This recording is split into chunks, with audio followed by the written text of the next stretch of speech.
And we continue at 1:05 in the afternoon on the John Phillips Show. Mr. Randy Wangs in Culver City. John, we've got yet another naked homeless encampment, this time in Studio City, and guess what they're doing? Disrobing, clearly touching himself. So, in public, kids are walking by. And Nithya won't do anything about it. Oh, boy. The fruit's out of the loom. It's fairly close to where the live event's going to be this Friday. Well, maybe we've got some fans in that encampment. I do think you have to be clothed if you want to go to the Pineapple Hill. Yes. Pineapple Hill is regulated by the health department. 800-222-5222 is the telephone number, 1-800-222-5222. NBC News has an article out that says that of all the groups that have been seeing their members, people in the profession, get either punished or terminated for celebrating the death of Charlie Kirk, the assassination of Charlie Kirk, educators are at the top of the list.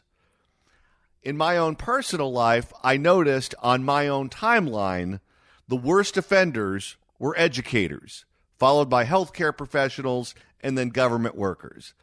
I know many of you work in education, so I want to know, are your colleagues really this bonkers? And if you have a kid in school, I want to know, is your kid's teacher nuts? 800-222-5222, 1-800-222-5222. Let's go to Bob in Hollywood. Bob, hello. Hi there. Good afternoon. Listening to the program here, the educational system to me should be the biggest scandal in America, but it's an indicator of what's going on in our country for a long time now, is a lack of philosophical guidance. Now, when it comes to politics goes into philosophy, but our real roots go back to Grecian and Roman heritage, and Western culture is not getting the proper spokesman for that heritage of ours. I'm sorry to say that the school system is a very terrible, scandalous indicator of what's going on in our culture. And it's hard to put all to the thought. I'll only say that it's not working. I think we need a philosophical revolution, and I couldn't help but recommend the work of Ayn Rand and the Objectivists. And we're done. All right. Let's move on to Robert in Vacaville. Robert, hello. Hi, how are you guys doing? Good. Thank you for taking my call. I grew up as a son of a Master Chief in the Navy who was a wordsmith, loved to write, and I had a passion for it. 6th, 7th, 8th grade, we lived in Hawaii. 9th, 10th grade, took up journalism school. Had to write, good articles showing your documentation, where you got your information, make sure you were factual. He retired, moved back to California. The closest thing to a journalism class I could find in high school was creative writing. In that class, they told us to pick a subject about something that you thought was kind of out of skew that you could write about to, convince us that it should be legal. So I did one on marijuana, why it should be legalized. My father did not think that was a good idea, of course. But I wrote the paper. He looked at it, said it looked pretty good. I turned it in, had all my evidence, my facts, my historical monetary data, what the government could make on taxes. I got an F. My father looked at the paper and said, I don't understand. There's nothing misspelled. You have everything accurate. He went and met with the teacher. And the teacher said, no, I needed it in your perspective to convince me why it should be legalized. I don't need to see facts. And my father ultimately said, you know what? Just let's go to a different class. Yeah, and that's part of the problem, where facts are meaningless. Facts are just not relevant to people who are ideological zealots. It did, and it blew me out of the water because I'll be honest, Hawaii is a pretty liberal state, but they were much more grounded in reality when I was going to school there in the early 80s, late 70s. They were much more grounded in reality and teaching students and things they could use in life. And the next closest thing I could get in California, I think I took a beginning business management class, which was just a bunch of junk, and I ended up subbing it out for careers in marriage and family. They offered that, surprisingly enough. I'll tell you, when I look back at my time as a student, particularly in high school, I regret the fact that I didn't take a automotive class or a home economics class or a class on how to deal with electrical equipment, things of that nature, because I have zero knowledge on any of those subjects as an adult. And they forced me to take all of the academic courses, and I'm glad I did. It served me well in college and graduate school. But I feel like that was a lost opportunity to learn something useful. And I think that that's a blind spot that public education has right now. Whether or not something is useful in the real world will help improve the lives of the students, will make them better employees, will make them better citizens. Those sets of criteria aren't regarded as relevant. And they've really lost their way in any number of ways. You know, I think you're going to see a creative boom, and it's already happening in technical schools. Parents are tired of indoctrination. I had a business in Central Washington where I hired part-time students from a technical school, and these were the brightest kids, and the kind of workload we had at night wasn't heavy, and I told them, keep up on your work. You can do your homework. And everybody's like, what? And I had a line of kids that wanted to work for me. You know, they went to school for 2 years, and then they were gone. They already had buddies showing up, applying for their spot. And I'm a big fan of technical schools. There's no indoctrination. They do their own weeding out. Kids are there to get their degree or their certification, go get busy with life, and many of them earn six figures after 2 years. The school system is an absolute failure. All right. Thank you for the call, sir. I appreciate it. Let's go to Sherry in Rancho Cucamonga. Sherry, hello. Hi, John and Randy. Thanks for taking my call. I'm not an educator, but my daughter, who is 20 years old, so she's young, but she is a high school English teacher. And she is probably one of the only conservative teachers in her school that she teaches at. And she always feels like her other coworkers, they talk about their left-leaning propaganda all the time. But she fears if she speaks out, then she will be attacked. And it's really unfortunate. You know, she went to actually a Christian school for college and even has her master's from a Christian university. But she also saw the liberal side of things starting there. And, you know, here she is. She's a young teacher, but she's still there trying to encourage her kids to think for themselves. But she's noticing her students are very, very liberal in their thinking, and it's very disheartening. Well, here's what I would imagine is what would happen if she were to speak up about her politics. When they all sit around spewing their politics, they don't regard that as controversial because that is where public opinion sits in that particular school. The moment she starts voicing her opinion, they're going to say she's being controversial. They're going to say she's making things political. They're going to say that she's the one that's starting the conflict, and they're going to try to shut her down, and they're going to try to find every way imaginable to punish her. You are very right, and I'm hoping and praying, and she's starting to get a little bit more bold, especially with the assassination of Charlie Kirk, because she actually got to see him speak in person, and she's like, you know what? I need to be more bold because these students are being led one way. And, I mean, her students she teaches honors and AP classes, and they can hardly write, they can hardly spell, and, you know, they're 10th and 11th graders. And it's like, stop indoctrinating them and actually teach them what they need to learn. As it's really sad. All right. Thank you for the call. Let's go to Stan in Orange. Stan, hello. Hey, Mr. Fellows, Mr. Wang, thanks for listening to me. The caller you had last hour, he was concerned that his son was being taught, I think he believed that President Trump's assassination was a fake, and he was concerned about not challenging the teacher because his son might get pegged as a troublemaker or something.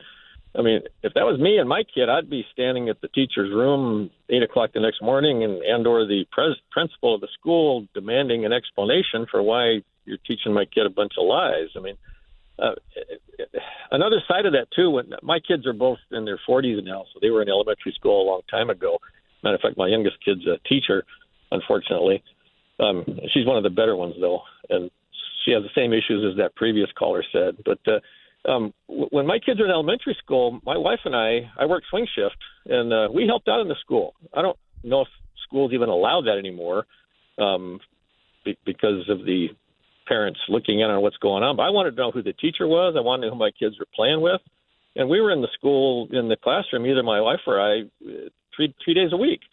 And, but yeah, you gotta, you gotta keep an eye on this kind of stuff because it can get out of control really, really quickly as we're seeing it. And getting back to my daughter, she's been teaching for 20 years and she's ready to quit because I liked your analogy. She feels like the blonde-haired little girl in the Addams Family. That's kind of where she feels like. And she's in one of the better schools, I will admit, because I've been to her school. But it's a dilemma. But no, parents, you got to get in the schools and you got to take these people on, respectfully, of course. And there's always lawsuits, I guess, if you want to go that route too. So. Well, you mentioned that you spent time in your kids' classroom volunteering when they were students. And you were aware of what was going on in the classroom because of it.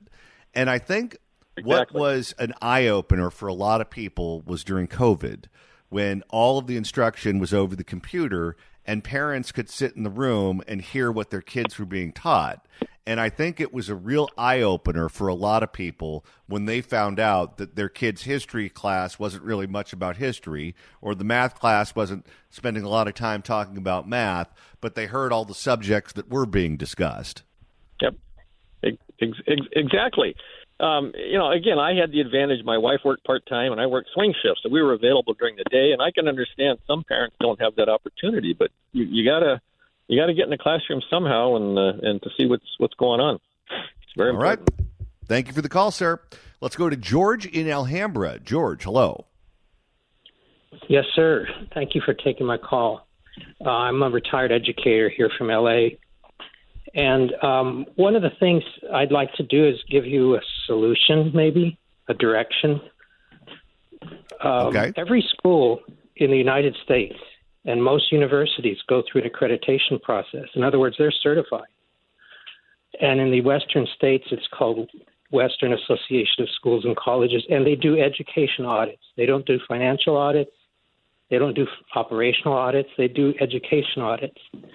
Everything that the students are exposed to is audited, basically judged. And I really believe that there needs to be legislation to get these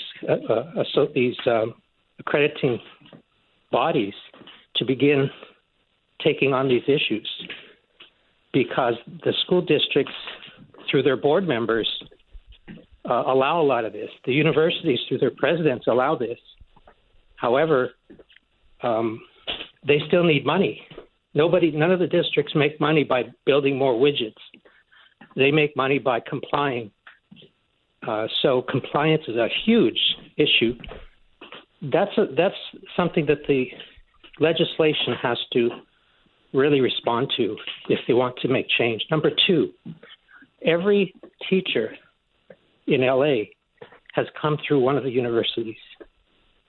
So what are they? Long Beach State, LA State, and Dominguez. Almost all of them come through those three schools, except for people who don't live, who work here but have been raised here. Once again, Western Association of Schools and Colleges. What are they turning out? What's their curriculum about? What are they allowing to go on in these universities and certifying? When a teacher gets certified to teach with a credential, what have they been exposed to? That's the business of WASC, by the way. And what they can do, and what they have done, is an accreditation is generally 5 years. If you're out of compliance in one way or the other, they can reduce that from 3 to 4 to 1 year. I've never seen them decertify a school. Now, on the teacher side, the same thing applies to unions. Every union in this country is certified. They have a contract to represent the employees, whether they're at a car company or a school district. And UTLA, I'm sorry to say, has become not a union organization. I don't know what they're doing, but my wife is a teacher, and she is intimidated beyond measure every time there's an election, every time there's something going on with immigration. The union comes down, and every teacher is in lockstep. So they intimidate their own people. And one of your callers was right. Not everybody's a lunatic, but I can guarantee you many are under that umbrella of fear. So they don't have to be certified. Again, legislation to get into the business of what unions are doing and certify that they're only allowed to do X, Y, and Z, not A, B, C, and D. Those are the things that I believe can be addressed with the new governor, with the current education administration at the national level. And in fact, they have the ability, a school district has the ability, or the state does, to decertify a union. And they've given enough reason. You can have these calls the rest of the week and get stories about what's going on in the schools. But I'm not going to bore you with those. Well, thank you so much for the call. Thank you for loaning us your expertise. Thank you for the suggestions. 800-222-5222 is the telephone number, 1-800-222-5222. If you'd like to email the show, you can do so at johnnydon'tlikeshow@gmail.com. That's johnnydon'tlikeshow@gmail.com. And Randy, now that we've hit the halfway point of today's show, if you want to continue listening to us after we sign off at 3, that's easy to do. All you got to do is search for The John Phillips Show wherever you get your podcasts, whether it's the Apple Podcasts app, iHeart, Spotify. Search for The John Phillips Show. Hit subscribe. You can download all the episodes. You could do a Google on the YouTube. Get the KABC app. Get the KSFO app. Get the KMJ Now app. We're on that station Saturday afternoons. There are so many different ways to download this show and share it with your friends. Put it in your Facebook groups and just spread the word about the show that you listen to for more than 3 hours a day. And if you share it with your friends, then you're a good boy. If you don't share this podcast with your friends, you're really a bad boy. And on Friday, Randy, we're going on the road. We are going to be broadcasting live from Sherman Oaks this Friday, September 19th from noon to 3 at the wonderful Pineapple Hill in Sherman Oaks. It's been 3 years and we're coming back. It's a live broadcast of the John Phillips Show at their beautiful outdoor patio right off of Van Nuys Boulevard. There's going to be great food, great drinks, and special guests like Susan Shelley from the Howard Jarvis Taxpayer Association. As the courts have made it easier to raise your taxes, come by and sign the petition to save Prop 13. Hang out with us. We'll be there all day from noon to 3 at Pineapple Hill in Sherman Oaks. NBC News has an article out saying a number of educators have been suspended or fired for celebrating the political assassination of Charlie Kirk. I want to know. I want to talk to you educators out there. Is this what you're seeing from your colleagues? And if you have a kid in school, is this what you're seeing from your kid's teacher? 800-222-5222, 1-800-222-5222, 800-222-5222 is the telephone number, 1-800-222-5222. Ken Kachigian joins us at the top of the hour. Let's go to Rosie and Downey. Rosie, hello.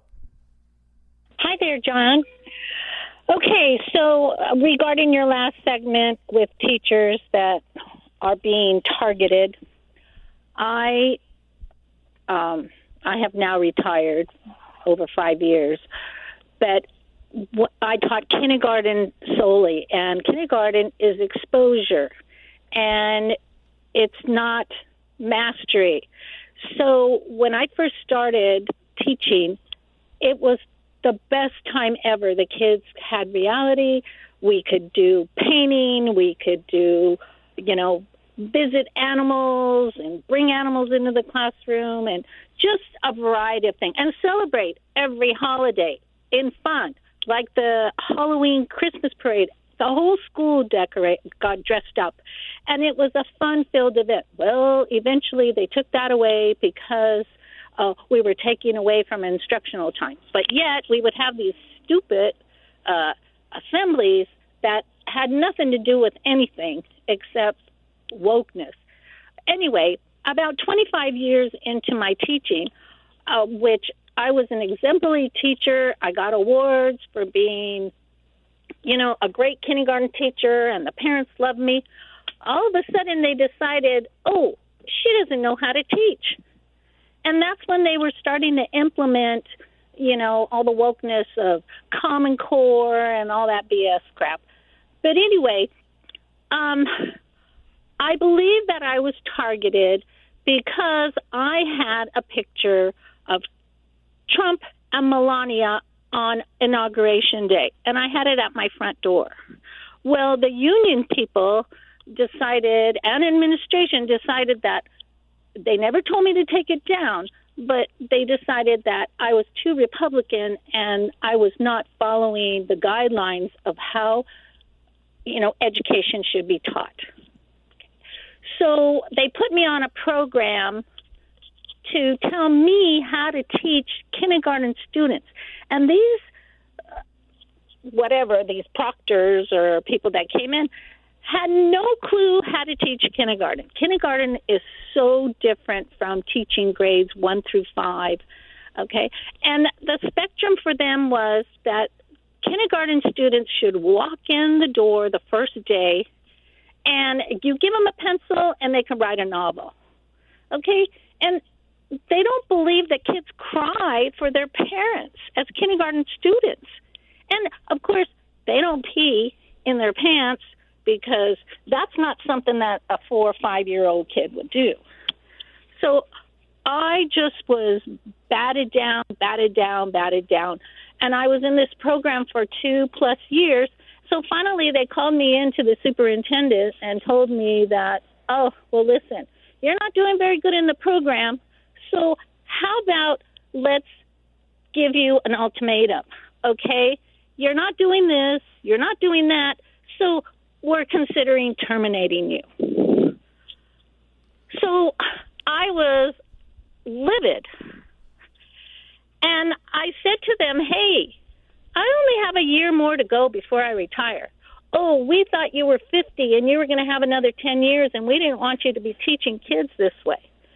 So anyway, long story short, I rebutted and I sent a letter and I said, hey, you know what, we have to have a meeting here, and I will have my attorney represent me. And once I said that, they said, oh, no, you're fine. We'll let you do your last year, and we won't bother you anymore. Okay? And the problem was these proctors that come in, they're part of the union. And you can't fight the union. The union's supposed to represent you, but they don't.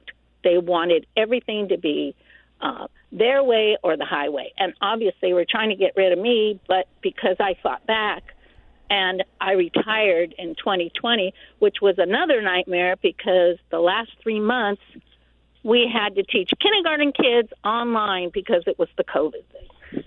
So all I know is, hallelujah, I've been out of there 6 years.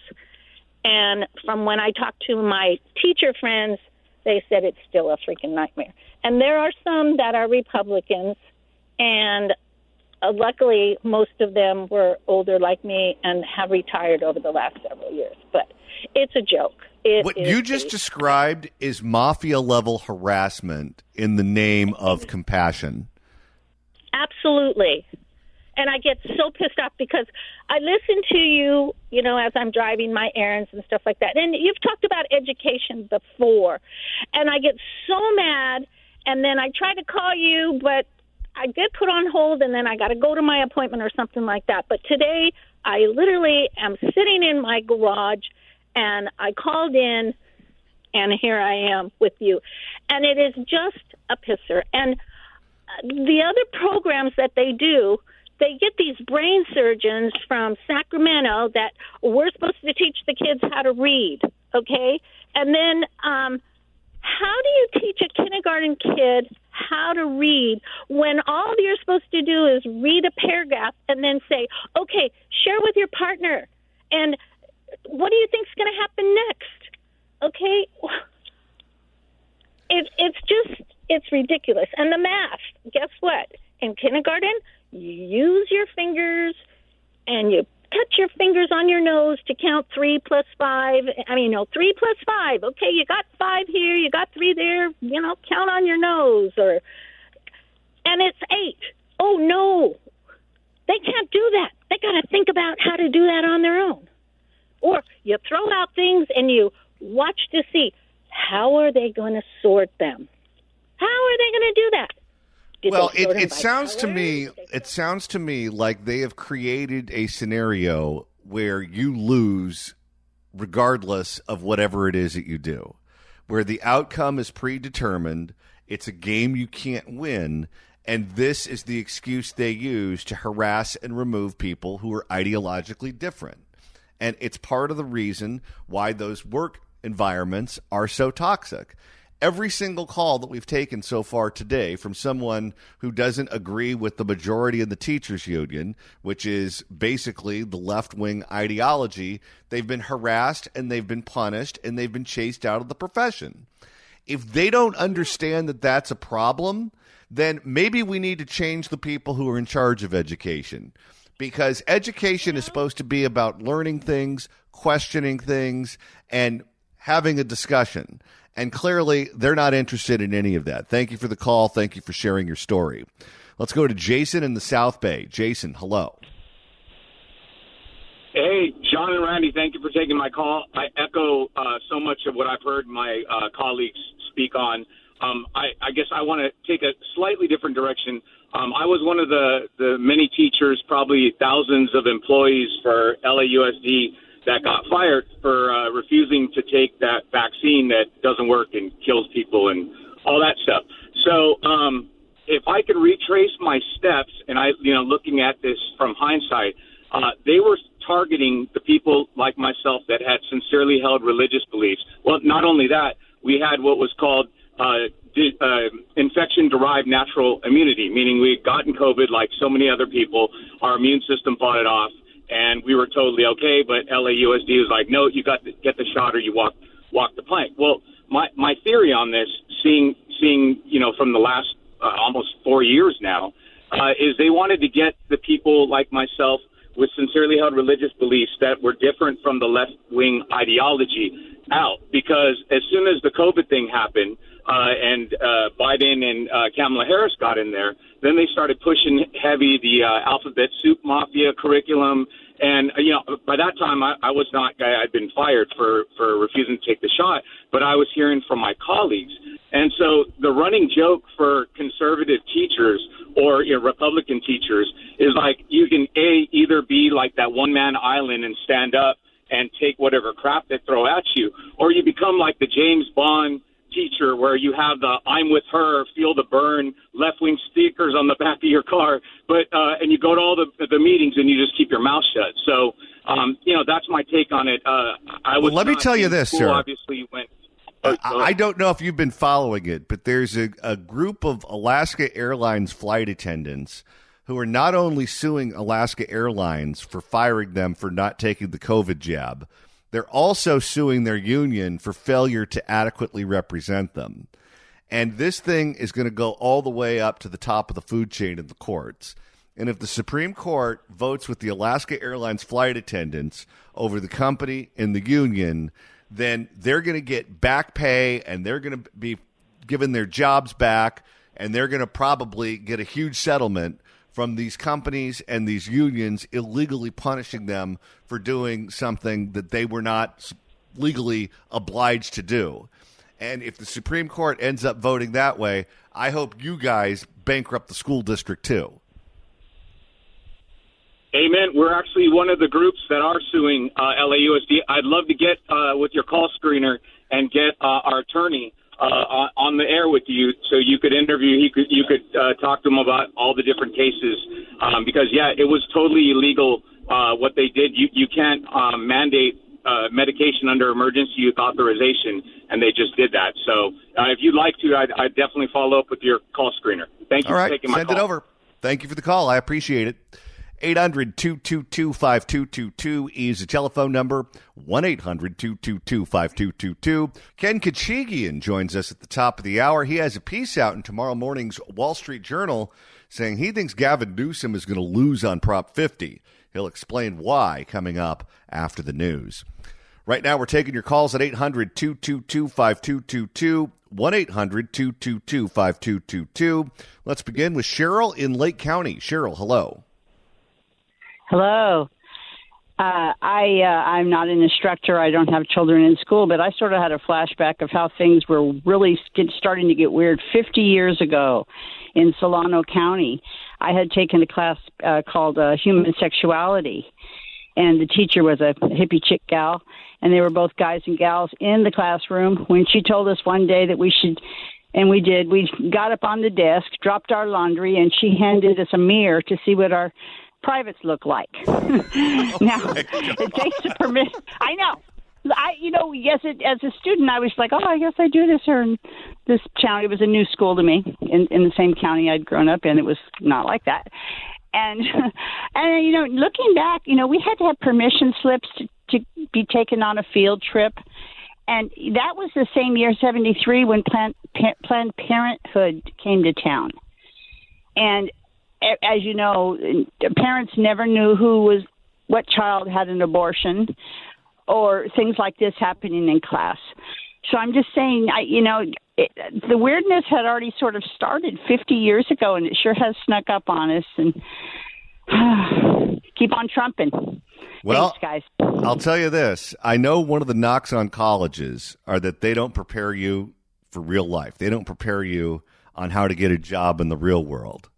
I can say this about that human sexuality professor you had.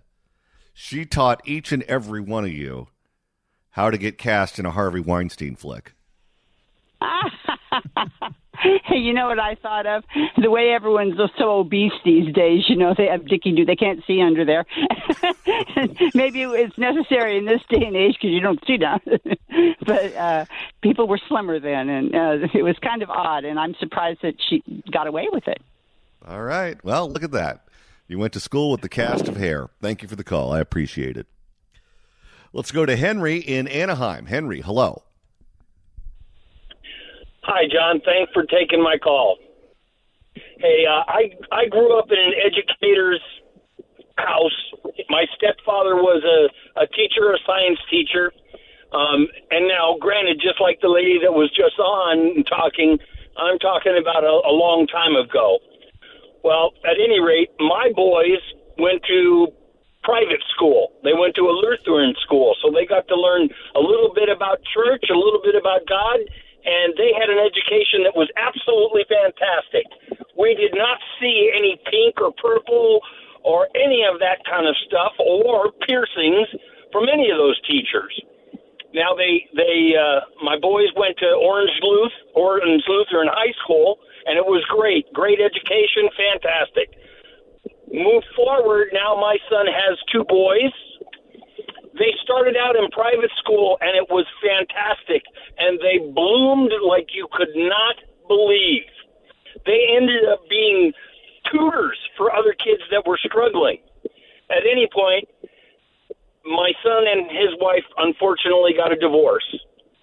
When that happened, now the kids got thrown into public school. What a nightmare. I mean, an absolute nightmare. The difference between a parochial school where they teach a little bit of religion and the respect of fellow students and teachers, it was just dramatically different. Unfortunately, my oldest grandson, he got bullied by a couple of guys because he wasn't used to this kind of behavior and everything else. It got really, really bad until my grandson got smart and kind of set this kid up so that he was walking in front of one of the security cameras for the school, and fortunately, everything got caught on camera. Guess who got in trouble?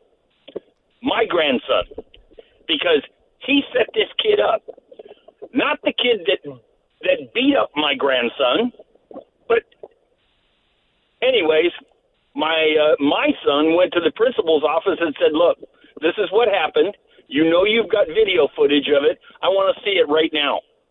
And he goes, "I just want to let you know I'm a former police officer, so don't try and pull any tricks on me, or I'll just go down to the police station and bring them right back here and see to it that kid's escorted out on assault charges."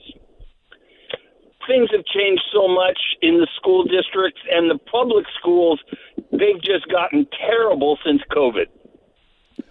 Well, that's certainly the spirit of what we're learning today from all of the callers, people who work in the system and people who have their kids in the system. If there's any industry in the United States right now in desperate need of reform, it's clearly public education. Thank you for the call, sir. Let's go to Frank in San Francisco. Frank, hello. Hello. Glad to be able to speak with you. I wanted to mention that the great Rush Limbaugh wrote 2 books. One was called The Way Things Ought to Be, and the other one was called See, I Told You So. And in one of those books, he mentions a Marxist from the 1920s who he was professing that to gain control of a nation, the Marxists had to penetrate the educational system, and that once they did that, they could do that within maybe a few generations. They could take over the country without firing a shot. We rushed to go through the years. The House Un-American Activities Committee kind of stopped all this stuff because they were investigating communists everywhere. And then once that broke down, there was a breakdown of the educational system, which gave us the anti-war movement, the anti-nuke movement, the environmental movement. All that has contributed to bringing these leftists into the educational system and indoctrinating generations. It was set back when Reagan was elected twice, and then Bush was elected. Came Clinton, and then from then on, it started deteriorating again. All the while, there was always this pushback from these college professors and teachers. Even now in San Francisco, in the school districts, when you go to a school, you'll see nothing but propaganda of Black Lives Matter. When they celebrate all right. Yes, certainly that is what we've been hearing. Political propaganda all over the place on the campus. And certainly over the last week, we've seen a lot of ugliness on social media. Thank you for the call, sir. We appreciate it.